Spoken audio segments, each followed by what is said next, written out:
સમાચારમાં વાત હવે દ્વારકાની કરીએ। જિલ્લામાં નકલી ડેરી પ્રોડક્ટ્સ બનાવવાના કૌભાંડનો પર્દાફાશ થયો।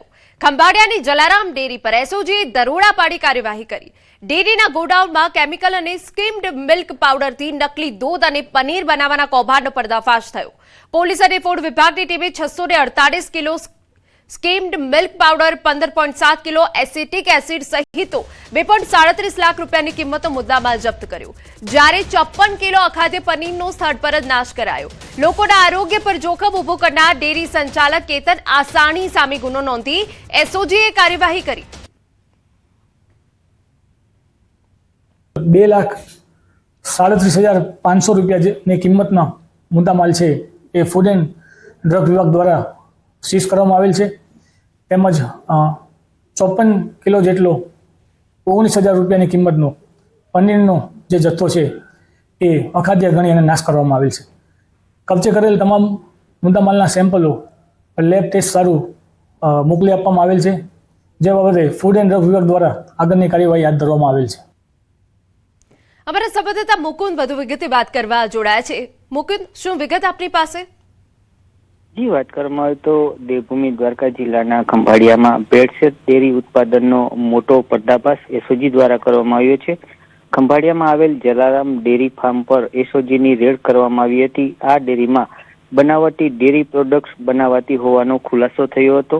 દૂધ, દહીં, પનીર, શ્રીખંડ સહિત 6 સેમ્પલ લેવામાં આવ્યા હતા। અંદાજિત 54 કિલોથી વધુનો અખાદ્ય પનીરનો જે જથ્થો છે તે જથ્થો નાશ કરવામાં આવ્યો હતો। ત્યારે મિલ્ક પાવડર અને એસિટિક એસિડ સહિત 2,37,000નો મુદ્દામાલ સીઝ કરવામાં આવ્યો છે। માનવ આરોગ્ય સાથે ચેડા કરનાર ડેરી માલિક સામે પણ એસઓજીએ કાર્યવાહી હાથ ધરી છે। જી બિલકુલ, આભાર। સમાચારમાં આગળ વધીએ। ઉત્તર પ્રદેશના આગ્રામાં ગમખ્વાર અકસ્માતનો બનાવ સીસીટીવીમાં કેદ થયો। આગ્રા અલીગઢ હાઈવે પર બેફામ દોડતી કારે બાઇક ચાલકને ટક્કર મારી। હાથરસ રોડ પર એક ઝડપી ગતિએ આવતી કારે બાઇક ચલાવતા યુવકને ટક્કર મારી। ટક્કર એટલી ગંભીર હતી કે યુવાન હવામાં લગભગ 5 ફૂટ ઉછળીને રસ્તા પર પડી ગયો। આ સમગ્ર ઘટના નજીકની ગેસ એજન્સીમાં લગાવેલા સીસીટીવી કેમેરામાં કેદ થઈ ગઈ, જેનો વિડીયો હવે સામે આવ્યો। અકસ્માતમાં યુવાન ગંભીર રીતે ઘાયલ થયો હતો। પોલીસે સીસીટીવી ફૂટેજના આધારે કાર ચાલકની શોધ કરી। ભાવનગરના શ્રદ્ધાળુઓને જૂનાગઢમાં અકસ્માત નડ્યો। ખાનગી બસ પલટી જતા 2ના મોત થયા। રહીજ ગામ પાસે ગમખ્વાર અકસ્માત। નીલગાય રસ્તા પર આવી જતા અકસ્માત થયો। અકસ્માતમાં 40થી વધુ મુસાફરો ઇજાગ્રસ્ત। 10થી વધુ મુસાફરો જૂનાગઢ સિવિલ હોસ્પિટલમાં સારવાર હેઠળ। તમામ ઇજાગ્રસ્તોને હોસ્પિટલ ખસેડાયા। માંગરોળ પોલીસે ઘટના સ્થળે પહોંચી ભાવનગરના ગઢવી ગામના લોકો નીકળ્યા હતા યાત્રા પર। સોમનાથ અને દ્વારકા તરફ જતા શ્રદ્ધાળુઓ હતા તે દરમિયાન અકસ્માત નડ્યો છે। દ્વારકા દર્શન કરી સોમનાથ તરફ જતા હતા। હાલ 3 ઇજાગ્રસ્તોની હાલત અત્યંત ગંભીર છે। સોમનાથ જતા રસ્તામાં રોજડું ભટકાણું હશે બસથી, તો થોડુંક બેલેન્સ ગુમાવ્યું એટલે બસ આડી થઈ ગઈ। તો અમુકને થોડીક ઈજા થઈ છે, તો ત્યાં દવાખાનામાંથી અમને અહીંયા જુનાગઢ રેફર કર્યા।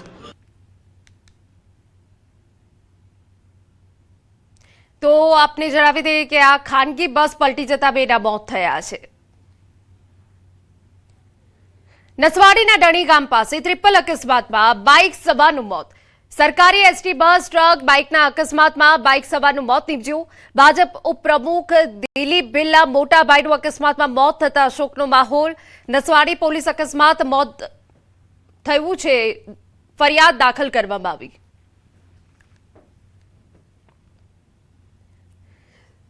સમાચારમાં વાત હવે રાજકોટની કરીએ। એસટી બસમાં હાઈ વોલ્ટેજ ડ્રામા। બસમાં નશામાં ધૂત મુસાફરે યુવતીની છેડતી કર્યાનો આક્ષેપ। જૂનાગઢ આણંદ રૂટની બસમાં જેતપુર નજીક ઘટના બની। આરોપી યુવતીના માતા અને બસ કંડક્ટર સાથે ઝપાઝપી કર્યાના આક્ષેપ। સમગ્ર મામલે પોલીસે જાણ કરતા જેતપુર સિટી પોલીસે કાર્યવાહી કરી। આરોપીની અટકાયત કરી હાથ ધરાઈ કાર્યવાહી।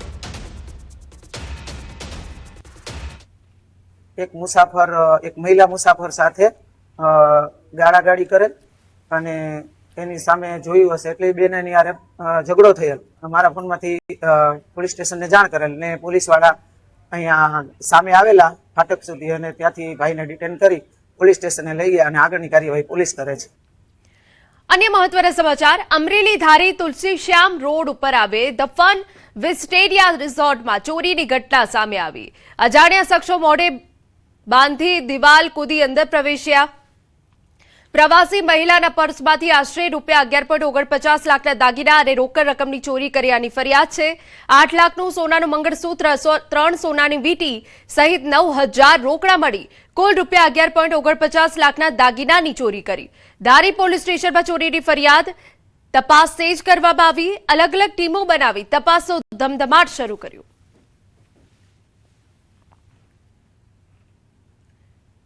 આજે એક સાથે 3 અલગ અલગ પરીક્ષાનું આયોજન. વિવિધ સ્પર્ધાત્મક પરીક્ષાનું આયોજન, નીટ, ટેટ અને જીપીએસસીની પરીક્ષાઓનું આયોજન. રાજ્ય પરીક્ષા બોર્ડ દ્વારા શિક્ષક અભિરુચિ કસોટીનું આયોજન. નીટ પરીક્ષા બપોરે 12 વાગ્યાથી સાંજે 5 વાગ્યા સુધી ચાલવાની છે.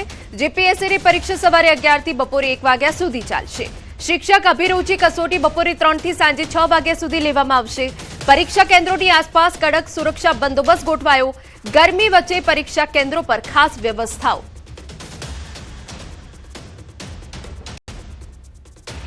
આજે જીપીએસસીની પરીક્ષા, મદદનીશ ઇજનેરની યોજાશે પરીક્ષા. 19,000 થી વધુ ઉમેદવારો પરીક્ષા આપવાના છે. રાજ્યભરમાંથી 60 થી વધુ કેન્દ્રો પર પરીક્ષા યોજાવાની છે. ગરમીના કારણે નિર્ણય લેવાયો. ઉમેદવારો ફક્ત પારદર્શક પાણીની બોટલ જ સાથે લઈ જઈ શકશે.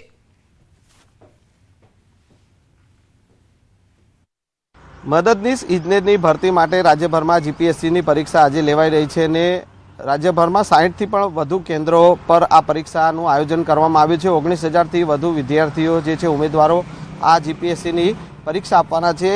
આપણી સાથે કેટલાક ઉમેદવારો છે તેઓ પાસેથી જાણીશું કઈ રીતની તેઓની તૈયારી છે ને ખાસ કરીને આ વખતે જ્યારે જીપીએસસીની એક્ઝામ લેવાઈ રહી છે અને ગરમીનું પ્રમાણ છે તો ગરમીના કારણે ઉમેદવારો ફક્ત માત્ર ને માત્ર પાણીની બોટલો જે છે તે સાથે રાખી શકશે. એ સિવાય તમામ ચીજ વસ્તુઓ પર જે છે તે પ્રતિબંધ લગાવવામાં આવ્યો છે. ઉમેદવારો આપણી સાથે છે તેઓ પાસેથી જાણીશું જીપીએસસીની એક્ઝામ છે, ક્યાંથી આવો છો, કેવી તૈયારી?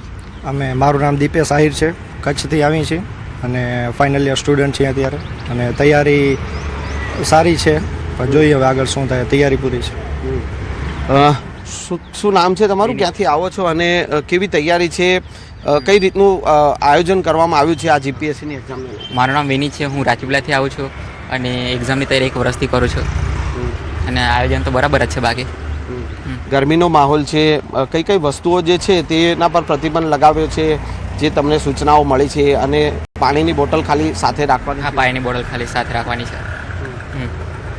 કેવી તૈયારી છે આ એક્ઝામને લઈને? તૈયારી તો કરેલી છે વર્ષથી, હવે જોઈએ પછી એક્ઝામ પેપર કેવું આવે તેના પર. અગાઉ કોઈ એવી એક્ઝામ આપેલી છે જીપીએસસી? ના, નહીં આપેલી. 2025 પાસ આઉટ થયો છું. તમારું નામ શું છે, ક્યાંથી આવો? મારું નામ કિરીટ સિંગરખિયા છે, હું જામનગરથી આવું છું. કેવી તૈયારી છે અને કેટલા સમયથી તૈયારી કરો છો? આ મદદનીશ ઇજનેર અધિકારી તરીકેની આ ભરતી છે. તૈયારી તો ખૂબ સરસ ચાલી રહી છે. તૈયારી કંઈક 2 વર્ષથી હું કરી રહ્યો છું.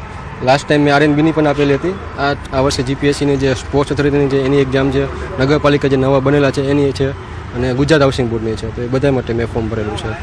ભરતીને લઈને શું કહેશો? યુવાઓ માટે વધુને વધુ ભરતીઓ થવી જોઈએ, માત્ર એક્ઝામો ઘણીવાર થતી હોય છે, ભરતી મતલબ જેટલી જોઈએ એટલી થતી નથી. ડિપ્લોમાવાળાને વધારે પ્રાયોરિટી આપવામાં આવે છે, ડિગ્રીવાળાને એટલી પ્રાયોરિટી નથી આપવામાં આવતી. ડિગ્રી બહુ ઓછી લે છે જે પ્રમાણે ડિપ્લોમા વધારે આવે છે. ડિગ્રીને એટલી પ્રાયોરિટી નથી દેતા જેટલી ડિપ્લોમાને આપે છે. એવી રીતના ભરતી પ્રમાણમાં થવી જોઈએ. હા, ડિગ્રીની પણ એટલી જ થવી જોઈએ એટલી ડિપ્લોમાની થાય છે. એવી રીતના અન્ય એક ઉમેદવાર છે તેઓ પાસેથી પણ જાણીશું. શું નામ છે તમારું, ક્યાંથી આવો? Divyanshu. My name is Divyanshu. Good morning. And today I came here for my exam of assistant engineer. Okay. And actually I have 2 exams, deputy executive engineer and A also. But both exams are on same time. So for A exam only 8 seats are there. So I am giving this exam only. Apart from it, I am a working person. Actually, I am a senior engineer in L&T construction already. I am already working in bullet train project. કેવી તૈયારી છે એક્ઝામને લઈને? Yeah, preparation is good. Let's see what will happen. બિલકુલ, તો આ છે ઉમેદવારો જીપીએસસીની exam જે 19,000થી પણ વધુ ઉમેદવારો જે આ પરીક્ષા આપવાના છે અને તમામ ઉમેદવારો જે છે 11 વાગ્યાથી આ પેપર પરીક્ષાની શરૂઆત થશે અને 9 વાગ્યાથી 9:15 વાગ્યાથી પરીક્ષા કેન્દ્ર પર તેઓને પ્રવેશ મળવાનો છે અને ત્યારે પરીક્ષા કેન્દ્રો પર હવે ઉમેદવારો જે છે તે પહોંચી રહ્યા છે. કેમેરામેન